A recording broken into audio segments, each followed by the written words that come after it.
Le comité norvégien Nobel a décidé d'attribuer le prix Nobel de la paix 2012 à l'Union européenne.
Parmi les innombrables bobards des européistes, il y en a un qui est particulièrement intolérable, c'est celui selon lequel l'Europe, c'est la paix. Mes amis, en 50 ans, la construction de l'Europe a permis d'affermir la paix. L'Europe, elle existe. Elle a permis un bien considérable, c'est-à-dire d'obtenir la paix. C'est-à-dire que si l'on n'avait pas touché à cette politique étrangère, comme elle se faisait depuis des siècles, eh bien, on aurait pris le risque de conflits dont certains se sont achevés dans des guerres terribles qui doivent appartenir au passé. Pour moi qui suis venu au monde adulte dans un climat d'horreur et de crime, c'est d'abord pour cela, je dis bien d'abord pour cela, que je veux l'Europe unie et que je la veux irréversible. Ça, c'est l'univers médiatique dans lequel nous vivons. Vous vivez, nous vivons, du berceau à la tombe, dans cet univers où quotidiennement on nous explique que l'Europe est notre avenir, que l'Europe c'est la paix, que l'Union fait la force, qu'il faut faire l'Europe pour éviter de nouveaux Verdun. Les mots qui décrivent l'Union européenne pour moi, déjà en premier la paix. L'Union et je pense la paix. Bien sûr la paix et puis la prospérité et le progrès social, oui. Longtemps il n'y a pas eu la guerre entre ces pays-là. Un truc qui va contrebalancer les États-Unis.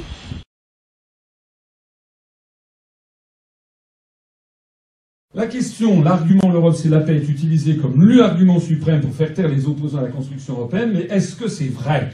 Il y a eu le blocus de Berlin en 1948, lorsque les troupes soviétiques ont encerclé Berlin-Ouest. Il n'y a pas eu de guerre mondiale lors du blocus de Berlin en 1948. Pourtant tous les ingrédients étaient là.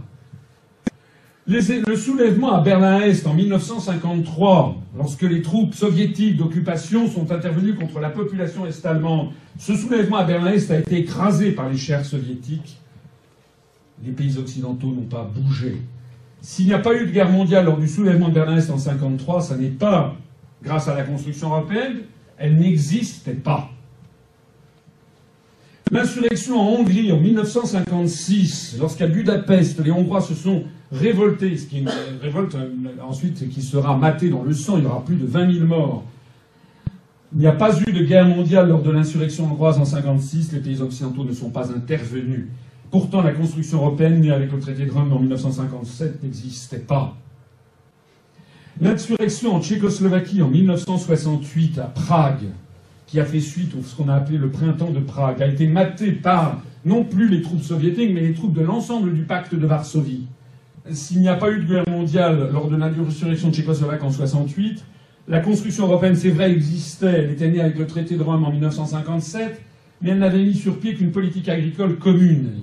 Est-ce que vous croyez que c'est parce qu'on payait des quotas de lait aux Français sur fonds allemands qu'il n'y a pas eu de guerre mondiale lors de l'invasion de la Tchécoslovaquie en 1968 ? Alors pourquoi n'y a-t-il pas eu de guerre mondiale à tous ces événements? On est presque gêné de le dire. Mais si la guerre n'a pas éclaté en Europe de 1945 aux années 1990, la prétendue construction européenne n'y est strictement pour rien. La guerre qui menaçait de ravager l'Europe ne concernait pas l'Europe de l'Ouest. La guerre qui menaçait concernait les deux camps américains et soviétiques qui s'étaient partagés l'Europe après les conférences de Téhéran de 1943, de Yalta de 1944, de Potsdam de 1945. Et la raison pour laquelle il n'y a pas eu la guerre, c'est ça. Ça, c'est un Boeing B-747B muni de fusées décollant le 15 avril 1954. C'est un Boeing qui peut porter des bombes des bombes atomiques, des bombes nucléaires, des bombes A. S'il n'y a pas eu la guerre, c'est ça. Ça, c'est le test nucléaire de la première bombe thermonucléaire américaine sur l'atoll d'Eniwetok le 9 juillet 1956. On passe à, c'est plus la bombe A, c'est la bombe H. C'est 1000 fois, 10 000 fois ou 100 000 fois plus puissant qu'une bombe A. La bombe atomique sur Hiroshima et Nagasaki, c'est une bombe A. Là, on bascule dans l'ère thermonucléaire. S'il n'y a pas eu de bombe de guerre dans l'après-seconde guerre mondiale, c'est ça. Ça, c'est le premier sous-marin lanceur d'engins nucléaires, d'engins thermonucléaires. C'est le sous-marin USS George Washington, lancé le 9 juin 1959. J'aurais pu mettre des photos comparables du côté soviétique. S'il n'y a pas eu la guerre en Europe, c'est à cause de ça. M-A-D, MAD, ça veut dire fou en anglais, c'est Mutual Assured Destruction. La destruction mutuelle assurée, c'était le concept de la guerre froide, de la guerre entre le pacte de Varsovie et l'OTAN, avec de part et d'autre des États qui étaient gavés jusque par milliers de bombes thermonucléaires qui auraient rasé la planète. C'est l'équilibre de la terreur qui a fait qu'il n'y ait pas eu la guerre en Europe. Ça n'est absolument pas les directives sur le beurre de cacao ou la taille des sièges de tracteurs de la Commission européenne. Est-ce à dire qu'il n'y a plus de guerre? Écoutons ce que dit Mitterrand quelques semaines avant de mourir, après avoir été 2 septennats de suite à l'Élysée. La France ne le sait pas, mais nous sommes en guerre avec l'Amérique. Oui, une guerre permanente, une guerre vitale, une guerre économique, une guerre sans mort apparemment. Oui, ils sont très durs, les Américains. Ils sont voraces, ils veulent un pouvoir sans partage sur le monde. C'est une guerre inconnue, une guerre permanente, une guerre sans mort apparemment, et pourtant une guerre à mort. Alors ça veut dire quoi? Ça veut dire que les guerres de l'avenir sont différentes. Qu'actuellement, nous avons une guerre qui n'est plus une guerre avec des armes. C'est ça qu'a voulu dire Mitterrand, une guerre inconnue, sans mort apparemment. Ce sont des guerres par les médias, par l'intimidation et par la prise de mesures pseudo-techniques du style l'interdiction qu'une banque centrale finance les États, ou bien par des mesures de nature commerciale, par des mesures de libre circulation des capitaux. Ce sont des mesures techniques, financières, commerciales, qui échappent à 99% de la population. Et c'est là que se situent les guerres du troisième millénaire entre pays développés. Il y a bien entendu des guerres, aller en Irak ou en Afghanistan, ils savent ce que c'est encore que la guerre normale, enfin je veux dire la guerre avec des armes létales. Nous l'avons vu avec l'affaire en Irak au moment de cette guerre illégale déclenchée par la puissance américaine pour des raisons d'appropriation d'hydrocarbures. I went through the Pentagon 10 days after 9/11. I went downstairs, I was leaving the Pentagon, and an officer from the Joint Staff called me into his office and said, I want you to know, he said, sir, we're going to attack Iraq. And I said, why? He said, we don't know. He said, I said, well, did they tie Saddam to 9/11? He said, no. And then I came back to the Pentagon about 6 weeks later, I saw the same officer, I said, why haven't we attacked Iraq? We still going to attack Iraq? He said, oh, sir, he says, it's worse than that. He said, he pulled up a piece of paper off his desk. He said, I just got this memo from the Secretary of Defense's office that says we're going to attack and destroy the governments in 7 countries in 5 years. Seule la France s'y est opposée à l'époque, le fameux discours de Villepin à l'ONU en 2003. L'usage de la force ne se justifie pas aujourd'hui. Il y a une alternative à la guerre. Désarmer l'Irak par les inspections. De plus, un recours prématuré à l'option militaire serait lourd de conséquences. 2 États de l'Union européenne ont fait semblant de s'y opposer, c'est-à-dire l'Allemagne et la Belgique, et tous les autres étaient du côté américain. pour soutenir cette idée que Saddam Hussein avait des armes de destruction massive et qu'il fallait donc y aller mettre le holà. Le temps de la tromperie et de la cruauté est maintenant terminé. Saddam Hussein et ses fils doivent quitter l'Irak dans les 48 heures. S'ils refusent de partir, une action militaire sera lancée au moment que nous choisirons.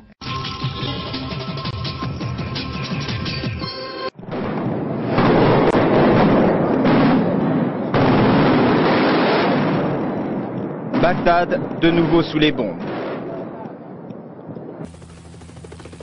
La nuit du 26 février, 41 jours après le début de la guerre, les avions et les hélicoptères américains attaquent des milliers d'Irakiens, civils et soldats, en fuite vers le Koweït. Les cadavres ne seront jamais dénombrés. Les États-Unis sont accusés de crimes de guerre, mais l'affaire ne sera pas portée devant un tribunal international. C'est un pur scandale, puisque en réalité, on sait maintenant, les Américains eux-mêmes ont reconnu qu'il n'y avait aucune arme de destruction massive en Irak. Colin Powell, pris en flagrant délit pour le mensonge le plus énorme jamais débité devant les Nations Unies. We know that Iraqi government officials, members of the ruling Ba'ath Party, and scientists have hidden prohibited items in their homes. Moi, je me rappelle avoir vu Powell mentir à la télévision en montrant les histoires sur les armes de destruction massive. Je savais qu'il mentait, je voyais qu'il savait qu'il mentait. Je voudrais dire à tous ceux qui me disent que l'Europe c'est la paix de regarder un petit peu tout ceci, toutes ces photos plus épouvantables les unes que les autres, de ce crime de guerre que nous commettons en Afghanistan. Nouvelle bavure de l'OTAN en Afghanistan. Et elle est d'une ampleur sans précédent. Depuis des mois, 6 personnes ont été blessées, 14 civils ont été tués, dont une douzaine de très jeunes enfants. Dans ces voitures se trouvaient des civils afghans. Ils ont été les victimes collatérales et innocentes d'un bombardement visant des talibans. Dans l'est de l'Afghanistan, une frappe d'un hélicoptère de l'OTAN a causé la mort d'un enfant. Ça se passe en Afghanistan où 5 soldats américains sont accusés d'avoir délibérément tué des civils afghans qu'ils choisissaient au hasard. Sachez qu'en Afghanistan, des autorités locales affirment que 65 civils et 35 talibans ont été tués par des frappes aériennes. Ils auraient de plus conservé des trophées, des restes humains, des doigts et un crâne ont été retrouvés. Maintenant, les crimes de guerre, ça n'existe plus quand c'est commis par le camp occidental, ça s'appelle une bavure. Donc on voit se dérouler ici des horreurs, des escadrons de la mort, n'est-ce pas, qui posent en rigolant auprès de photos de cadavres d'adolescents afghans. Enfin, je vous passe ces détails absolument horribles. Alors maintenant, on se désengage un petit peu d'Afghanistan, mais nous avons commis des horreurs en Libye. Un immeuble complètement détruit en plein centre de Tripoli. À l'intérieur vivaient plusieurs familles, des civils. C'est l'OTAN qui a provoqué ces destructions à la suite d'une erreur. Le bilan est très lourd, 9 morts, 18 blessés. Les autorités libyennes ont tout de suite évoqué une bavure des forces de l'OTAN. Apparemment, le missile n'a pas atteint sa cible prévue à cause d'une défaillance du système d'armement. Cette erreur technique a provoqué les pertes. L'OTAN regrette la mort de civils innocents. En ce moment, nous soutenons, en Libye, on a d'ailleurs fait venir des mouvements islamistes que l'on prétend combattre maintenant au Mali. Le quotidien britannique The Independent affirme qu'un raid de l'armée française mené contre des islamistes le 11 janvier dernier, le premier jour de la guerre, aurait tué 12 civils.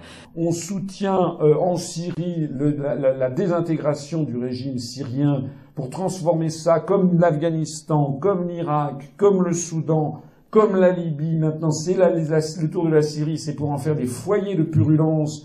We're going to start with Iraq, and then we're going to move to Syria, Lebanon, Libya, Somalia, Sudan, and Iran.